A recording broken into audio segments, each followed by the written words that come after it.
A while back, I made a video showcasing some of the Thomas community's headcanons, and the video did really well. A lot of people seem to enjoy it, so I'm making another one. Today, we'll be looking at some headcanons from around the community I didn't mention last time, the weird and the wonderful. My name is the Thomas Cynic, please subscribe to boost my ego, and let's get into it.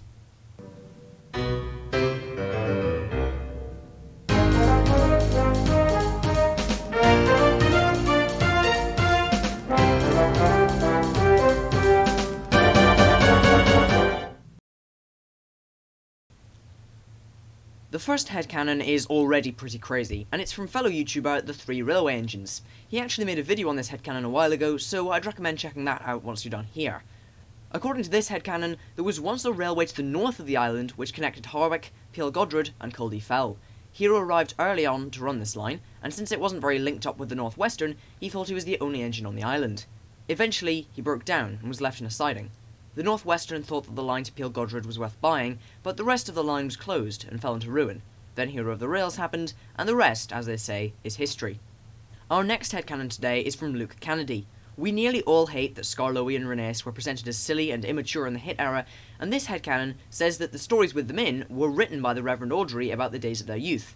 However, once the good Reverend passed away, Hit ignorantly claimed the stories and used them as present-day material, even adding in later characters so that Skarloey and Rhaenys could interact with others. We had a similar headcanon to this in the previous video, but personally, I prefer this one. Nick Mohammadi suggests that Toad the Brake Van isn't actually just used by Oliver or Douglas. Rather, he's a brake van used by whoever needs him on the Little Western at the time. That's a nice idea. I'd love to see Toad interact with Duck and the Scottish twins more. As in the last video, I'm going to include one of my own headcanons here. I think that when Victor is shipped to Sodor in Blue Mountain Mystery, he was sent to Sodor by his owner, who had a close bond with Victor. When the Cuban Revolution started in 1953, he was sent to Sodor to keep him safe from the conflict. However, Victor was eventually forgotten about and lived the rest of his life on Sodor. We know Victor's from Cuba, and that him falling off the ship happened a while before the events of the movie, so I think this is a reasonable conclusion to draw, and it fits in with the time frames. The next headcanon comes from an OG fan of mine, Joshua W56. He says that the real reason Diesel kept returning to Sodor after his debut in Season 2 was that Dr. Beeching, the man at the top of BR at the time, wanted to modernise Sodor with a new force of O8s. This would explain why most of the Diesels we see in the series are OH Hunters. In addition, the branch line to Norrumby was also an intended victim of the Beeching Axe, which is the name given to Beeching's radical closing downs of various lines he felt unnecessary. Luke Illy suggests one of my favourite headcanons from this video, that 16, the engine who made a fleeting appearance in the Railway Series book Wilbert the Forest Engine, actually works at the mainland steelworks with Frankie and Hurricane. However, when he left after his accident, they needed a new engine to help them, hence why they essentially imprison Thomas and hold him hostage to work for them. The next one is pretty strange, but very intriguing. Wise Old Owl Productions says that the reason Sydney has such a bad memory is that when the diesel works set on fire in Day of the Diesels, he was of course still up on the hoist inside. The fire gave him severe trauma even though he survived it, and his memory had never been the same since. Fascinating stuff. Cast Trainman has a headcanon I've never heard before, that Harold lost his race with Percy on purpose. Harold actually gets very lonely up in the clouds and wants to make a friend. To do so, he decided to give Percy the win. While I think this one's quite unlikely, I think it makes for a nice alternative take. The next headcanon is, by contrast, a very common one, and one I saw commented quite a lot by various people. That being that Duck is autistic. Now, that's really interesting to me. For those who don't know, a fair proportion of the Thomas community are on the autistic spectrum, because during childhood it really helped them to watch a show where the character's emotions were clearly identifiable. There's actually some evidence for this one as well. Duck's shown not to be the best at controlling his emotions sometimes. For example, he's quick to cry when the Fat Controller sends him to Wellsworth, and quick to anger the big engines when he arrives. He's also shown to have vocabulary problems with words like revolutionary, and is often unintentionally rude. This is a really nice headcanon, with a lot of evidence for it too. Crazy Zach YT has thought of a very unique way of explaining the disappearance of the logging locos and Misty Island after the Miller era. They were, according to Zach, nuked during the Cold War by an American or Soviet bomber, which killed the logging locos and destroyed the island. What can I say, man? What can I say? Engine 87546 came up with a headcanon which is, frankly, amazing.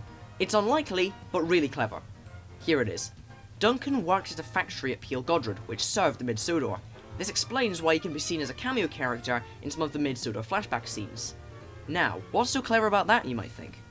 Well, in the Railway series, it's confirmed that Duncan used to work in a factory, resulting in his bad temper and anger issues. Peel-Godred is one of Sodor's industrial capitals, so the placement makes perfect sense as well. Perhaps Duncan's anger stems from how he saw the Mid-Sodor decline, and his anger is him lashing out at an unjust world. Interesting. The next headcanon goes a long way in making sense of Thomas and the Magic Railroad. It's from Game Boy Advance 32, who says that Edward celebrated his centenary in 1996, and did so with a full-length tour of Britain. When he returned to Sodor, Thomas jokingly recounted the events of Thomas and the Magic Railroad to him. The Magic Railroad was just a dream Thomas had, and this also explains why Edward wasn't in it. Another one of Game Boy's headcanons also caught my attention, that Derek was sent to Sodor as a replacement for Salty, after Salty's transfer to the docks. Don't quite know how that works in timeline-wise with the events of Heroes, but it's nice to think up some kind of connection between two characters who would probably make a great duo.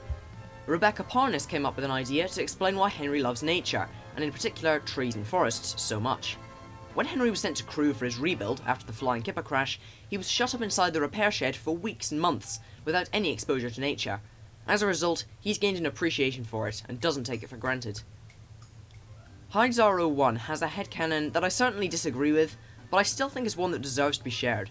According to this theory, Great Washington's Line is actually a loop around the Farquhar branch, and was the original end of the Tidmouth, Knapford and Elsbridge Railway. However, when the North Western was completed, the town closed down, and was rediscovered by Percy in 1997. Great Washington is honestly such a puzzling location. Where is it?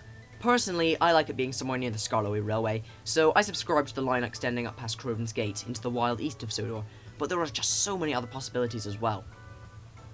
Perhaps the most meta headcanon I read for this video is from Christina. I'm going to quote this one directly because I can't do it justice in my own words. Christina says, "I headcanon that the island of Sodor is like a rehab for misbehaving trains. There are 3 ways to end up on Sodor. Some volunteer to go, either hoping that their kindness and good attitudes will rub off on the others sent there, like Edward and Boku for example, or not having enough engines. There's the train sent there for repetitive bad behaviour, Thomas Gordon etc. Lastly, some are brought because of overworking issues or strikes, Percy. The guest characters are ones that rarely are jerks, or are sent there for a short amount of time to improve on the work ethic. It's a strange take on Sodor, but it kinda makes sense. Why else would they want to be really useful?" Wow, that is the strangest idea, but it's weirdly amazing. Like there's some genuine potential there for some kind of Shid 17 style spin-off.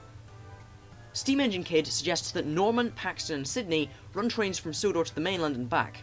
They both take trains of stone from the island's quarries, and also look out for steam engines languishing in scrapyards, so that they can steal them back to Sodor. Again, some fascinating story potential here. Paxton, Norman and Sydney, missionaries to the mainland, teaming up to fight modernisation. And for our final headcanon today, another one from Nick Muhammadi. He phrases this really nicely, so I'm going to quote. "Sometime after the events of Season 7 in the model series, Knapford Harbour purchased a fleet of tugboats, along with 1 mini-submarine, from a declining port in America to work various jobs around the docks. The vessels were allowed to keep their original liveries and numbers upon arrival, and have since proven themselves to be vital assets to the harbour. Their names? 10 Cents, Big Mac, OJ, Top Hat, Warrior, Hercules, Sunshine, and Grampus." That's beautiful, and a great headcanon. Again, this video is another short one. I've not made a properly long video in a while now, but all of this is building up to the first episode of Chumish in French, which will be dropping in a couple of weeks. Just before that, however, there's going to be a cynical spotlight on an episode I've wanted to cover for some time. If you enjoyed this video, I would of course recommend part 1.